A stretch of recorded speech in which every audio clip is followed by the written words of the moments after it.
Hello and welcome to the Vector Garden YouTube channel. My name is Monika, and in this video we're going to talk about visible shapes behind text objects.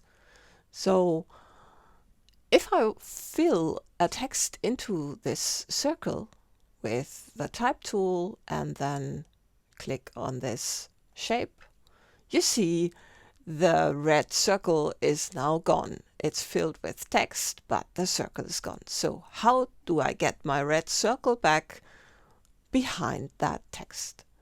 To do that, you take the direct selection tool and then see that you click directly on the path. That is important. You have to click on the path, not in here, but on the path. To make sure you actually hit that path, what you can do is look for the anchors and click on an anchor. So now the path is selected, the path that defines the area. And now what you can do is take the swatches panel or the color panel. Let's take the color panel and then make sure the fill is focused and then assign a fill. So there's the red color and I can define it here the way I like it, and now we've got a color behind the text. Now it's kind of ugly here because the text starts directly at that edge.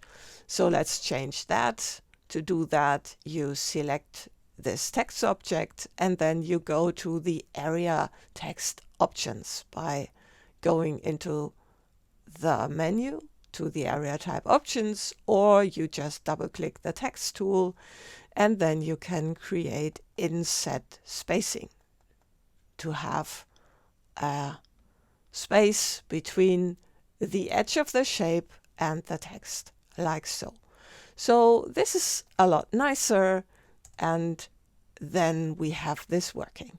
Now, this is the way you do it with area text, but you can also have it with point text. So let's create point text by just clicking. And although it has the bounding box, there's no shape you can select to put color in and have color behind your text. So this won't work. Now, how can you get a shape below that? To do that, you go to Window Appearance, and in the Appearance panel, what you can do is apply a new fill.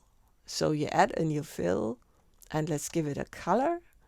You see, this is now red because that fill is on top of the characters here. So let's take it, drag it below the characters, and now the fill is below it, but it's still the same shape as the text, so you can see it. Now let's change that. What you can do is go to Effect, Convert to Shape, and there you have 3 options. So let's create a rectangle, and you can define that absolute or relative. So let's make it relative, make it slightly lower and like so, and that's okay. And what's nice about this, when I type more text, then this gets larger, or when there's less text, it gets smaller. So that's how you can get a filled area behind your text object. If you liked the video, please give me a thumbs up and subscribe to my channel. See you next time.